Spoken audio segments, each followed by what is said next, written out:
azim, hadirat jamaah salat maghrib, jamaah majelis ta'lim yang dimuliakan oleh Allah. Mari kita awali, kita buka dengan membaca surat Al-Fatihah yang kita niatkan bagi leluhur kita, beliau-beliau yang telah mewakafkan tanah ini, yang telah mewakafkan masjid ini, mewakafkan bangunan, yang telah mengulurkan tangan, yang telah membantu materi ataupun non materi, bantuan pikiran, bantuan tenaga, bantuan yang bohir ataupun bantuan yang batin, bantuan yang terlihat ataupun tidak terlihat, dan yang berjuang untuk masjid ini dan takmir masjid ini di masa yang telah lalu dan juga di masa yang akan datang. Semoga Allah Subhanahu wa ta'ala mencatat segala usaha dan jerih payah mereka sebagai amal ibadah dan sebagai amal jariah. Semoga Allah Subhanahu wa ta'ala mengampuni dosa-dosa mereka, membukakan segala pintu-pintu kebaikan di dunia wal akhirah, wa li kulli salihah wa ila hadratin Nabi Muhammad sallallahu alaihi wasallam bi barakatil Fatihah. A'udzu billahi minasyaitonir rajim. Bismillahirrahmanirrahim. Alhamdulillahi rabbil alamin, arrahmanir rahim, maliki yaumiddin. Iyyaka na'budu wa iyyaka nasta'in. Ihdinas siratal mustaqim, siratal ladzina an'amta 'alaihim ghairil maghdubi 'alaihim waladdallin. Amin.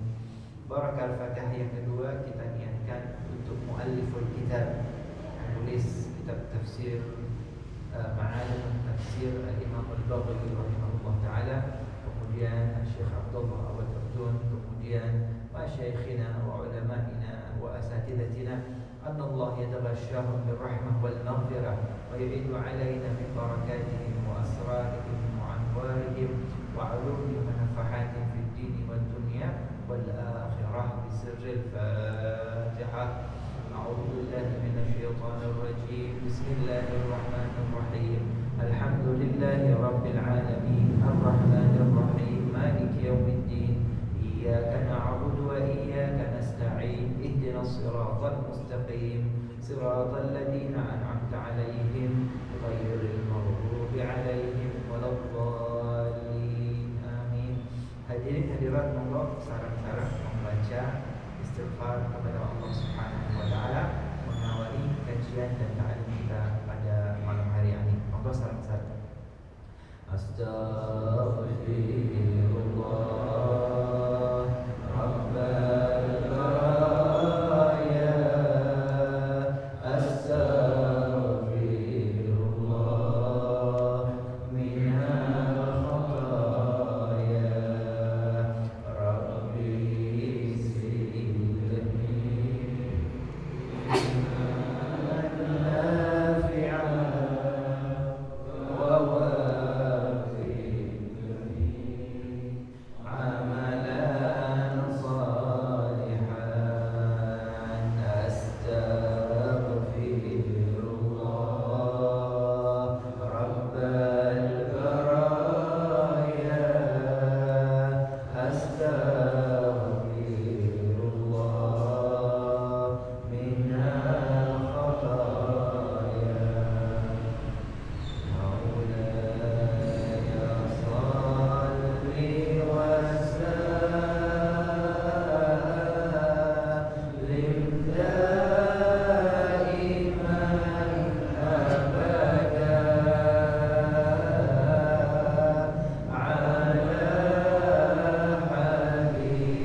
Bismillah walhamdulillah wassalatu wassalamu ala rasulillah sayyidina wa nabiyina wa syafi'ina wa qurrati a'yunina Muhammad sallallahu alaihi wasallam wa ala alihi wa sahbihi wa man walah wa la hawla wa la quwwata illa billahil aliyyil azim. Subhanaka la ilma lana illa ma 'allamtana innaka antal alimul hakim. وتب علينا إنك أنت التواب الرحيم. رب اشرح لي صدري ويسر لي أمري واحلل عقدة من لساني يفقه قولي. اللهم أرنا الحق حقا وارزقنا اتباعه وأرنا الباطل باطلا وارزقنا اجتنابه. اللهم ولا تجعل مصيبتنا في ديننا ولا تجعل الدنيا أكبر همنا ولا مبلغ علمنا ولا تسلط علينا بذنوبنا من لا يخاف منك ولا يرحمنا. اللهم اجعلنا ممن يستمعون القول فيتبعون أحسنه برحمتك يا أرحم الراحمين. آمين اللهم آمين. Yang saya hormati, yang saya muliakan, segenap para alim ulama, asatidah, segenap para tokoh masyarakat, sesepuh dan bini sepuh, jajaran pimpinan dan takmir Masjid Al-Ihsan, segenap hadirin hadirat jamaah yang dimuliakan oleh Allah. Assalamualaikum warahmatullahi wabarakatuh. Alhamdulillah, hari ini hari Senin 12 Jumadil Ula 1442 Hijriah bertepatan dengan 28 Desember ya. 28 Desember 2020. Kita berada di penghujung 2020. Lanjutan dari kajian kita untuk Senin kali ini. Senin yang lalu kita sudah mempelajari bersama kajian hadis. Adapun pada Senin kali ini adalah kajian tafsirul Quran dari kitab Ma'alimut Tanzil karya Syekhul Imam Al-Baghawi rahimahullah taala wa nafa'ana bihi wa bi'ulumihi fid dharain ila an qala suratul Baqarah. Kita sudah memasuki tafsir surat yang kedua, yaitu suratul Baqarah. Suratul Baqarah Madaniyah. Surat Al-Baqarah adalah surat yang diturunkan di kota Madinah. Artinya setelah Rasulullah berada di periode Makkah, kemudian meninggalkan Makkah, hijrah ke kota Madinah. Periode yang kedua Rasulullah berdakwah di kota Madinah, dan surat Al-Baqarah diturunkan di kota Madinah. Wahya mi'atani wa thamanuna wa sab'u ayat. Jumlah total ayat dari surat Al-Baqarah adalah 287. Bismillahirrahmanirrahim. Alif Lam Mim. Ayat yang pertama dari surat Al-Baqarah adalah Alif Lam Mim. Qala al-mufassirun minhum Sya'bi wa jama'ah. Para pakar tafsir, di antara mereka adalah Imam Sya'bi. Alif Lam Mim wasairu hurufil hija fi awailis suwar. Alif Lam Mim yang merupakan ayat pertama dari surat Al-Baqarah, juga huruful hija, huruf hijaiyah yang ada di awal-awal surat yang lainnya. Di sini Alif Lam Mim. Di surat lain mungkin ada Hamim, Ain, Sin, Qaf. Di surat yang lain Yasin. Surat lainnya Qaha. Surat yang lainnya Alif Lam Mim Shad. Surat lainnya Nun wal qalami wa ma yasturun. Surat lainnya Qaf. Jadi surat Al-Baqarah bukan satu-satunya surat yang diawali dengan huruful hijaiyah atau huruful tahajji. Diawali dengan huruf-huruf hijaiyah yang orang-orang Arab di zaman tersebut tidak paham apa maksudnya. Maka para mufassirun mengatakan minal mutasyabih. Dalam ayatnya minhu ayatun muhkamatun wa ukharu mutasyabihat.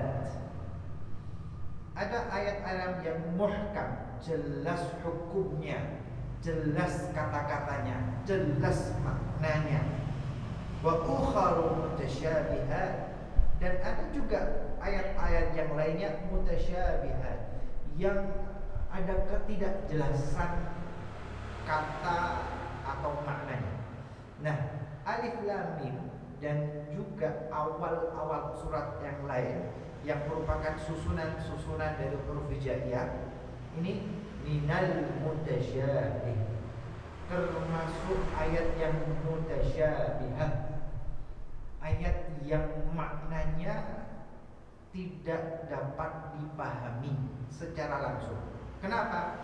Alladzi istakthara Allahu bi'ilmihi, yang Allah Subhanahu wa taala memberikan maknanya, Allah taala memberikan ilmu kepada orang-orang tertentu, kepada orang-orang pilihan saja. Tidak semua orang tahu. Dan yang seperti itu, huruf hijab di depan tadi, yang minal mutasyabih itu termasuk sirrul Quran. Sirrul Quran, rahasia yang terpendam di dalam Al-Quran. Lantas bagaimana? Fanahnu nu'min bidhawahiriha, maka kita semua beriman dengan zahirnya. Zahir ayat berbunyi alif lam mim, ya sudah kita imani bahwa itu ayat pertama dari Al-Baqarah dan bunyinya alif lam mim. Maksud dan maknanya, saya tidak punya ilmunya, wallahu taala alam. Tapi orang lain, ada orang-orang khusus, ada orang-orang pilihan yang Allah berikan ilmunya, Allah berikan pemahaman kepada mereka. Yasin wal Qur'anil Hakim. Zahirul ayat Yasin. Ya sudah, kita beriman dengan zahir ayat. Nun wal qalami wama yasturun. Nun. Ya sudah, kita beriman dengan zahir ayat bahwa itu adalah nun. Qaf. Ya sudah, kita kemampuan kita, kapasitas ilmu kita di situ. Nu'min bi zahiril ayat. Kita mengimani zahirnya. Adapun orang-orang tertentu, orang-orang khusus, Allah berikan ilmunya, Allah berikan maknanya, Allah berikan tafsirnya, Allah berikan maksudnya, wallahu a'lam. Tapi kita nu'min bi zahiril ayat wa huwa sirrul Quran, dan itu adalah sir, rahasia Al-Quran. Kok bisa rahasia dia? Di sini Al-Imam Al-Baghawi menyebutkan, qala Abu Bakar As-Siddiq radhiyallahu ta'ala anhu, fi kulli kitabin sirrun wa sirrullahi fil Qur'an awailus suwar. Sahabat Rasulullah Abu Bakar As-Siddiq. Ini Abu Bakar As-Siddiq yang termasuk as-sabiqun al-awwaluna minal mu'minin. Kelompok atau generasi pertama yang beriman kepada Allah, beriman kepada Rasulullah semenjak masa awal Rasulullah menjadi Nabi, masa awal Islam muncul di Makkah. Mulai awal masa muncul zaman perintisan perjuangan berdarah-darah, ini Abu Bakar sudah mendampingi, mendampingi, berada di sisi Rasulullah SAW. Ini Abu Bakar. Ini Abu Bakar yang ketika Rasulullah pada akhir hayatnya, Rasulullah jatuh sakit, hingga Rasulullah pada akhirnya tidak bisa keluar dari rumahnya. Rasulullah itu sudah akan waktu sholat Isya, beliau sudah masuk sholat Isya, adzan sudah dikumandangkan, sahabat menunggu, Rasulullah sakit. Rasulullah bertanya, apakah sholat sudah didirikan? Belum ya Rasulullah. Hum yantadhirunaka, para sahabat itu menunggu kedatanganmu ya Rasulullah. Rasulullah minta diambilkan air wudhu. Ketika duduk akan berwudhu, beliau jatuh pingsan tak sadarkan diri karena kondisi kesehatan beliau amat sangat menurun. Kedua kalinya beliau bangun siuman akan wudhu, lagi-lagi jatuh pingsan. Ketiga kalinya beliau bangun, lagi jatuh pingsan. Pada akhirnya Rasul katakan, muru Abu Bakar falyusalli binnas, perintahkan Abu Bakar agar sholat menjadi imam bagi para sahabat yang lain. Ummul Mukminin Aisyah binti Abi Bakar As-Siddiq, Aisyah putri Rasulullah mengatakan, ya Rasulullah, jangan kau perintahkan ayahku, dia pasti tidak akan sanggup, dia akan nangis kalau dia jadi imam, tidak akan mampu. Hatinya lembut. Perintahkan Umar saja yang lebih tegas, yang lebih. Di situ ada Hafsah, Ummul Mukminin Hafsah binti Umar. Jadi ada Ummul Mukminin Aisyah binti Abi Bakar As-Siddiq, ada di situ Hafsah binti Umar bin Khattab. Hafsah mengatakan, la ya Rasulullah, jangan ya Rasulullah. Umar memang tegas, tapi Abu Bakar lebih afdal. Ini sama-sama putri ya, satu putrinya Abu Bakar, satu putrinya Umar. Aisyah putri Abi Bakar, Hafsah putrinya Umar. Tapi tidak mentang-mentang, oh biar apa saya saja yang jadi imam. Nggak begitu. Nggak begitu. Nggak kedanan pengen jadi imam gitu ya. Ya Rasulullah, ayah saya memang tegas, tetapi Abu Bakar yang lebih afdal. Tidak Rasulullah, ayah saya hatinya lembut, nanti tidak kuat dia, nangis nanti. Biarkan Umar saja.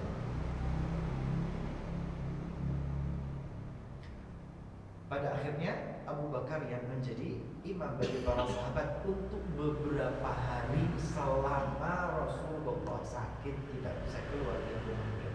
Ini Abu Bakar As-Siddiq. Abu Bakar mengatakan, beliau berkata, fi kulli kitabin sir, di setiap surat, fi kulli kitabin, di dalam setiap kitab suci ada sir, ada rahasia yang Allah simpan dalam kitab suci tersebut. Rahasia. Ya namanya rahasia itu pasti terpendam, namanya rahasia itu pasti tertutup. Namanya rahasia tidak semua orang tahu. Namanya juga rahasia. Fi kulli kitabin sir, pada setiap kitab suci ada sir, ada rahasia yang Allah letakkan di dalamnya. Wa sirrullah fil Quran, dan rahasia Allah yang Allah taruh, Allah letakkan di dalam Al-Quran, awailus suwar, di awal-awal surat yang ada di dalam Al-Quran. Wa qala Ali radhiyallahu ta'ala anhu, dan berkata sahabat Rasulullah sallallahu alaihi wasallam, Ali bin Abi Thalib. Ini Ali bin Abi Thalib yang semenjak hidup serumah dengan Rasulullah sallallahu alaihi wasallam. Bahasa yang mungkin bisa saya sampaikan gantian. Ketika Rasulullah dulu kecil, umur 9 tahun gitu ya, kakek beliau Abdul Muttalib wafat, meninggal dunia. Sebelum meninggal dunia, sang kakek Abdul Muttalib menitipkan Rasulullah kepada anaknya yang Abu Thalib. Maka ketika Rasulullah kemudian sudah berumah tangga, sukses bekerja, Abu Thalib kemudian menitipkan anaknya Ali kepada Rasulullah sallallahu alaihi wasallam.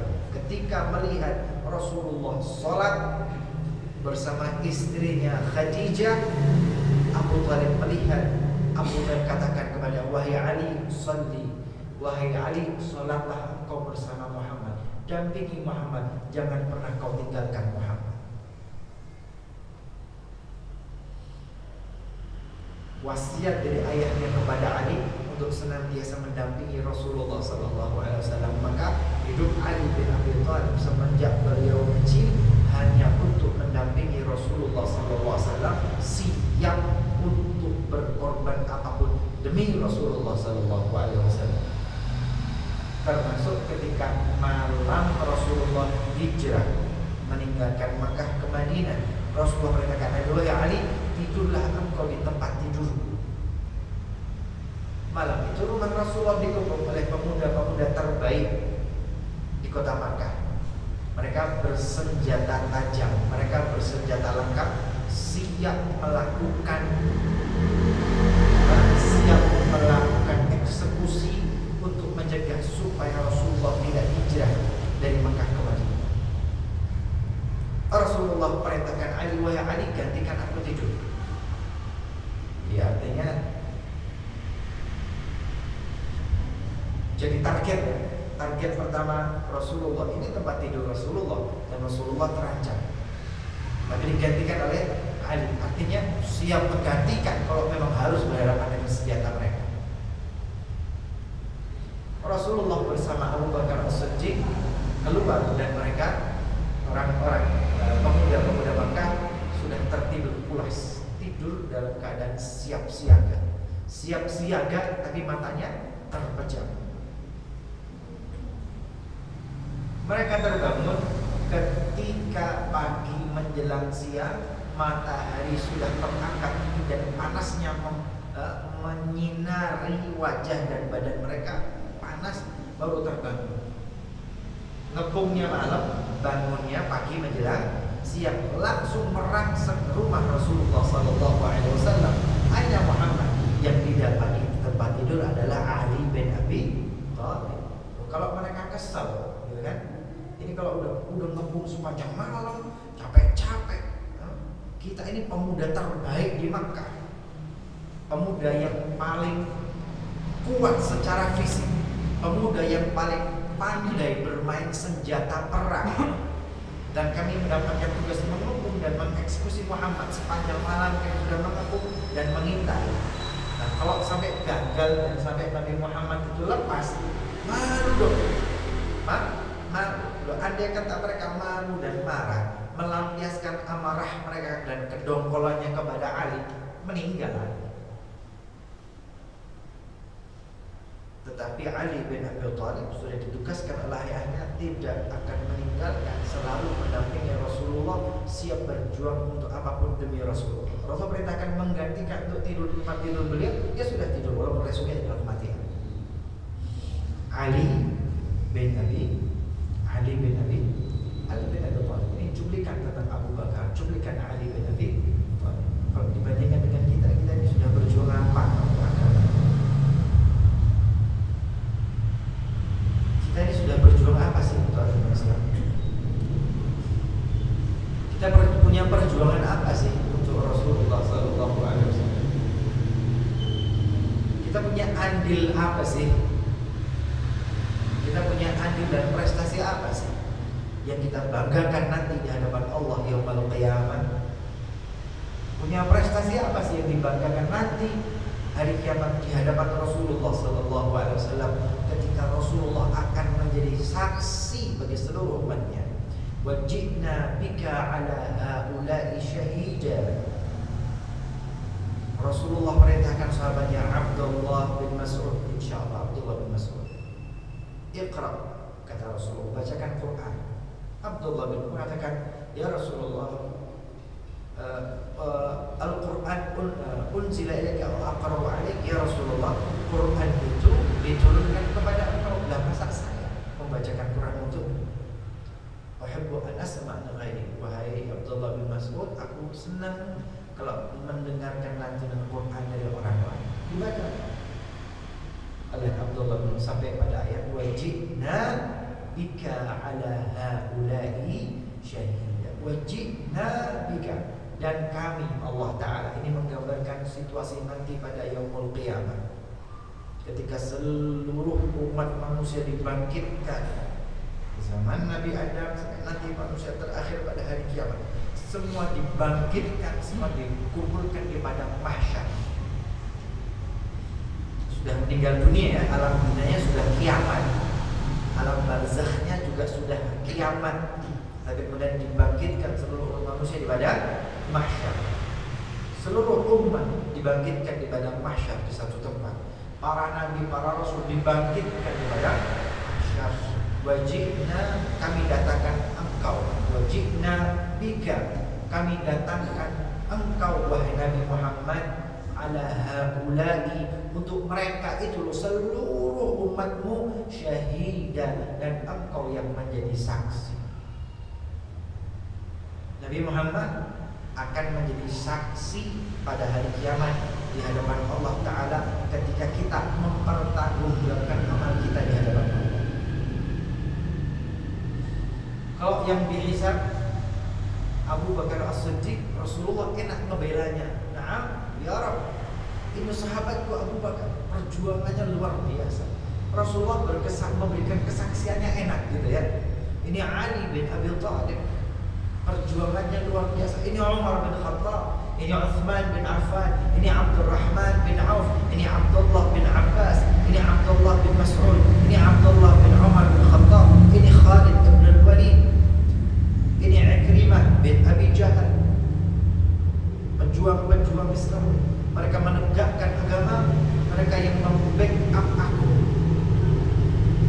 Tapi ketika ayat itu dibacakan oleh Abdullah bin Mas'ud, qal hasbuka hasbuka, cukup wahai Abdullah bin Mas'ud, cukup, wa ainahu tadrifan, dan kedua mata Rasulullah sallallahu alaihi wasallam berlinangan air mata, nangis. Apa yang ditangisi? Yang ditangisi umatnya. Rasulullah syahid, Rasulullah akan menjadi saksi, Rasulullah akan membela, sahabatnya akan terbela. Nah, umat generasi selanjutnya ini terbela apa enggak? Itu yang ditangisi oleh Rasulullah Sallallahu Alaihi Wasallam. Betul Rasulullah saksi, betul Rasulullah akan membela. Generasi kita sekarang ini loh, apa yang akan Rasulullah belakan untuk kita? Nah, kalau kita memang nggak ngapa-ngapain, nah kalau memang kita nggak punya prestasi, nah kalau kita memang tidak membela Allah, tidak membela Rasulnya, kita nggak berjuang untuk Allah dan nggak berjuang untuk Rasulullah. Rasulullah membela apaan? Apalagi kita jadi penyakitnya dari umat Islam, wah repot lagi. Kita jadi hama warang bagi umat Islam, itu lagi bahaya.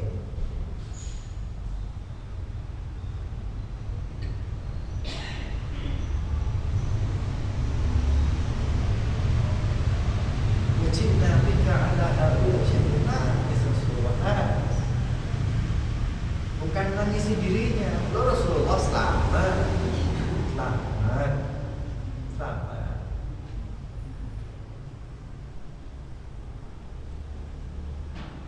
Tapi kita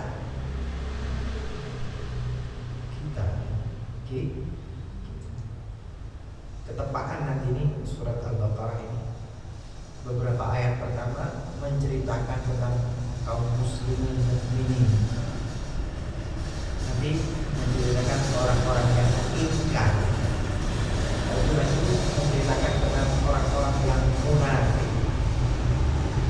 Orang-orang munafik, muslim tapi ngerusak, muslim tapi ngerusak agama Islam.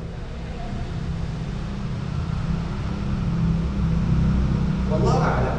Tapi karena kita tercipta di zaman ini, ya, kita tercipta di zaman ini. Wallahu a'lam. Andai kata kita diciptakan di zaman Nabi Muhammad, kita ini kira-kira barisannya para sahabat atau barisannya Abu Jahal dan Abu Lahab? Siapa yang tahu?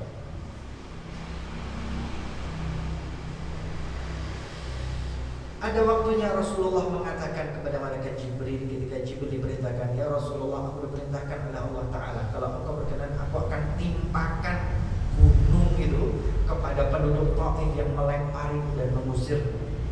Rasulullah mengatakan, Allahumma hdi qaumi fa innahum la ya'lamun. Ya Allah, berikan hidayah kepada kaum karena mereka adalah orang-orang yang tidak tahu. Tapi di waktu lainnya Rasulullah SAW ketika sebelum terjadinya Sulhul Hudaybiyah, ya, terjadi Sulhul Hudaybiyah, ada berita, ada desas-desus, ada informasi bahwa utusan Rasulullah yaitu Utsman bin Affan yang diutus oleh Rasulullah menjadi duta juru bicara menghadap kepada orang-orang Makkah, ternyata di Makkah dia dibunuh. Rasulullah kumpulkan para sahabatnya, bersumpah setia, janji kita akan menuntut balas, menuntut darah, dibayar dengan darah. Ada banyak masanya Rasulullah menampakkan ketegasannya bahwa harus angkat senjata. Maka terjadilah bai'atul ridwan. Bai'atul ridwan. Laqad radiyallahu idh yubayyi'unaka tahta asy-syajarah. Sungguh Allah Subhanahu wa taala ridha kepada mereka para sahabat ketika membaiat sumpah setia kepadamu di bawah pohon. Yadullah fawqa aydihim. Tangan Allah dalam tanda kutip berada di tangan, di atas tangan-tangan mereka. Ada masanya tunjukkan kekuatan, kumpulkan semua.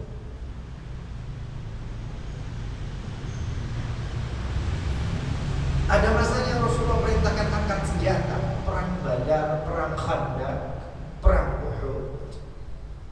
Angkat senjata. Kalau kita hidup di zaman itu, kira-kira kita bersama sahabat, bersama Rasulullah atau bersama Abu Jahal?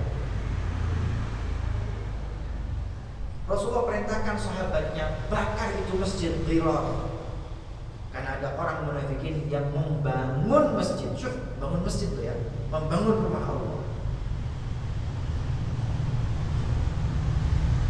Rasulullah perintahkan bakar masjid Dirar.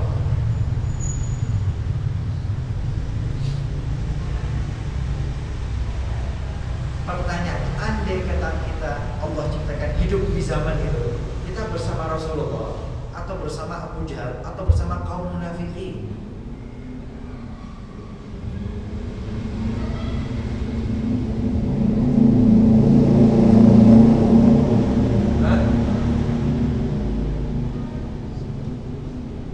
Kira-kira yang mana?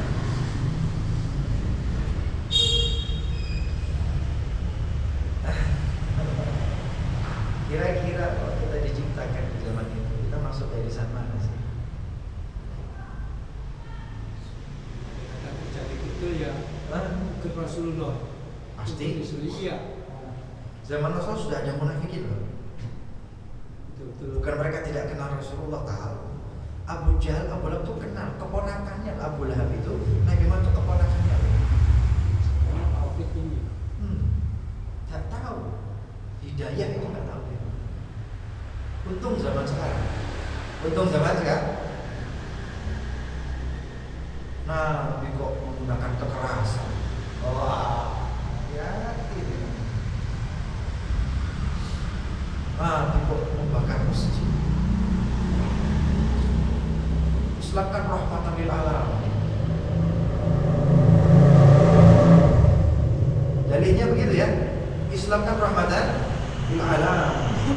Kasih sayang. Betul, kasih sayang. Rasulullah memaafkan. Rasulullah mendoakan.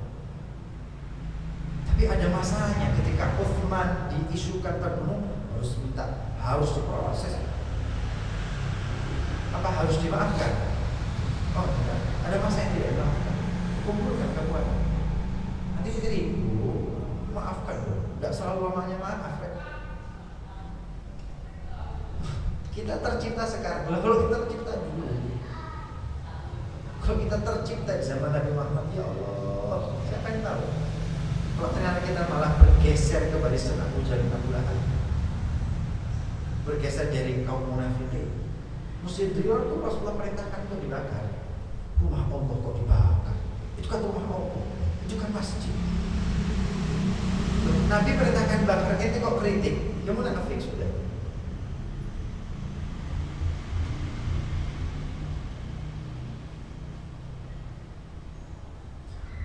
Ya Allah, kita alhamdulillah tercipta sekarang. Andai kata kita tercipta di zaman Nabi Allah Musa yang berhadapan-hadapan dengan Fir'aun, kira-kira kita merapat kepada Nabi Musa atau merapat kepada Fir'aun? Kira-kira? Hah? Merapat ke Nabi Musa apa merapat kepada Fir'aun?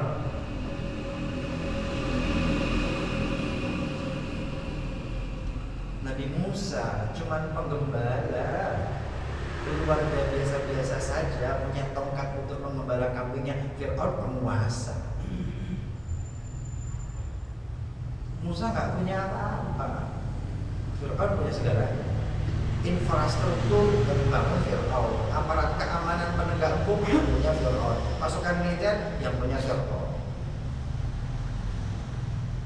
yang menggerakkan ekonomi negara Fir'aun, pegawai-pegawai negara, pegawai kerajaan Fir'aun, yang gaji Fir'aun. Musa nggak siapa-siapa. Kalau kita tercipta di zaman Nabi Musa, ikut Musa atau ikut Fir'aun?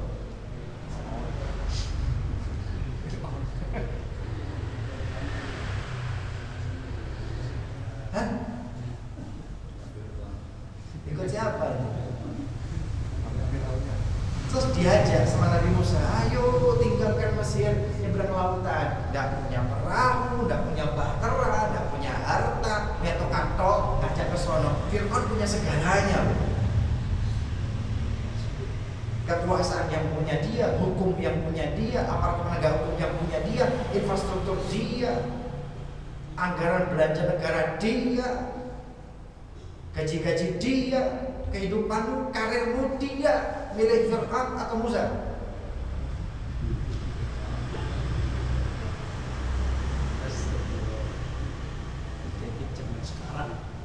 Untung tercipta zaman sekarang ya. Selamat awal tercipta zaman sekarang. Kalau tercipta zaman Fir'aun, ya Allah, bisa jadi kita ikut Fir'aun bukan ikut Nabi Musa.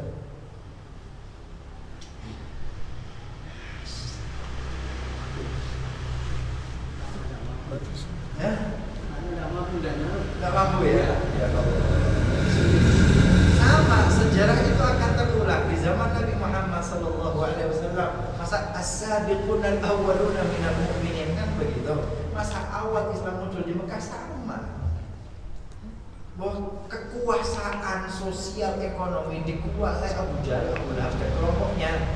Nabi Muhammad ini bukan siapa-siapa, nggak punya apa-apa. Makanya dibully habis-habisan gitu loh. Oh, Muhammad penipu, pembohong, dukun, kan gitu, penyihir segala macam. Media di zaman itu mengatakan begitu, dilempari batu, kan begitu. Ya sama, sejarah itu akan selalu berulang. Zaman Nabi Musa ya begitu, zaman Rasulullah begitu, ya zaman sekarang akan tetap seperti itu. Pertanyaan, kalau kita tercipta di zaman Nabi Musa, sama Nabi Musa, masalah Fir'aun, jelas sama Fir'aun.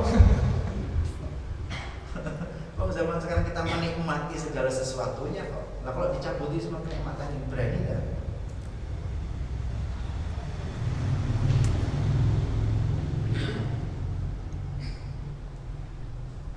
Sejarah akan selalu berulang. Dan nanti hari kiamat, wajibna bika ala haula'i syahida, Rasulullah yang akan memberikan kesaksian di hadapan Allah Ta'ala.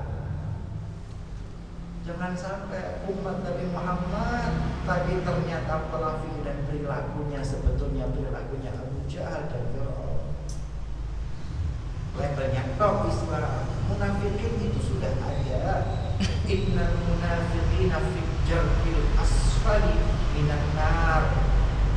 Allah Ta'ala sudah berfirman, innal munafiqina fi jarqil asfali minan nar. Sesungguhnya orang-orang munafik itu fi jarqil asfal. Fi jarqil asfal. Aspal itu aspal itu aspal itu suflun itu sufla itu di bawah, asfal itu yang paling bawah lagi. Ini sudah bagian bawah neraka. Kalau kompor itu paling dekat sama sumber apinya, kira-kira begitu ya. Kalau ada kompor itu paling dekat apinya itu di bawah. Kemudian kalau neraka itu seperti tempat, suflun itu di bawah neraka jahanam, di bawah. Ini asfal itu yang paling bawah lagi. Sudah bagian bawah yang paling panas, ini yang paling bawah lagi, asfal. Bukan hanya paling bawah, fiddar, ada daratnya lagi. Ini di kerak paling bawahnya neraka. Kerak paling bawah. Pak, kita kalau membakar sampah daunan itu apinya kuning atau merah atau oranye, begitu ya? Itu panas. Kayu ada bakar besar itu kuning atau oranye, itu panas. Tapi kalau lebih panas lagi, warnanya akan membiru. Ibu-ibu lah masak bu ya, bu masak bu, ibu masak bu. Kalau ibu nyetek, nyalakan kompor dari LPG, apa warna apinya? Biru, karena itu lebih panas daripada yang kuning. Kalau zaman dulu belum ada kompor, belum ada LPG, ya. Mungkin kayu bakar itu warna kayu bakar. Setelah masa kayu bakar, masa minyak tanah ya, minyak tanah itu ya ada biru, ada kuning-kuningnya, begitu ya. Setelah masa minyak tanah, kemudian LPG. Kuning ke orange, kemudian orange kuning campur ada biru-biru, LPG biru. Pembakaran terpanas, terefisien adalah biru. Neraka itu bukan biru tapi hitam kelam. Kenapa? Paling panas setelah biru.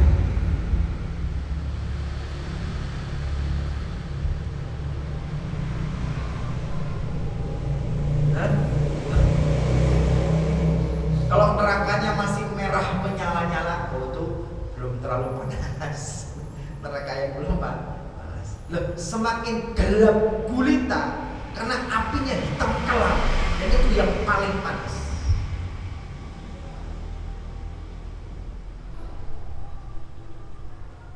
Lilin itu menerangi. Kenapa? Apinya nggak terlalu panas. Kalau lilin warnanya biru nggak terlalu terang dia. Tapi yang hitam tidak menyinari itu api yang paling panas, dan itulah neraka. Innal munafiqina fid darkil asfali minan nar. Sesungguhnya orang-orang munafik itu di bagian bawah dan kerak neraka.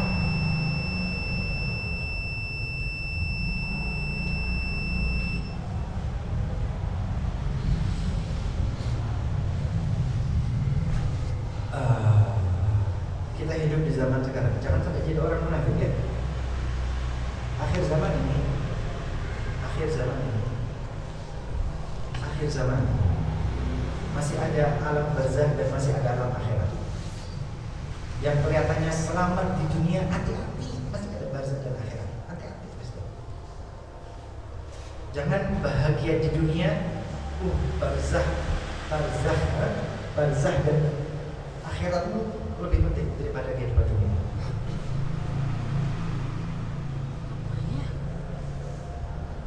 Ini masih tafsir surat Al-Baqarah yang pertama. Al-Baqarah awal-awalnya ini menceritakan tentang orang muslimin mukminin, menceritakan tentang orang yang ingkar kepada Allah Subhanahu wa taala kafirin, dan menceritakan tentang kaum munafikin. Hati-hati. Artinya memang ada orang munafik. Hati-hati. Memang ada orang munafik yang menampakkan Islam tapi perjuangannya enggak untuk Islam. Tidak berjuang untuk Allah, tidak berjuang untuk Rasulullah, tapi paling dia urusan dunia. Urusan dunia tidak jauh dari pangkat, jabatan, harta, wis itu dong. Urusan dunia enggak jauh-jauh dari kedudukan, pangkat, tidak jauh-jauh dari harta, wis. Motifnya itu saja. Semoga kita semua diberi keselamatan oleh Allah Subhanahu wa taala. Jadikan orang-orang beriman, orang-orang yang Islam yang berjuang untuk Allah dan Rasulnya selamat di dunia, selamat Rabbana atina fid dunya hasanah wa fil akhirati hasanah wa qina adzaban wal 'afu minkum. Wassalamualaikum warahmatullahi wabarakatuh.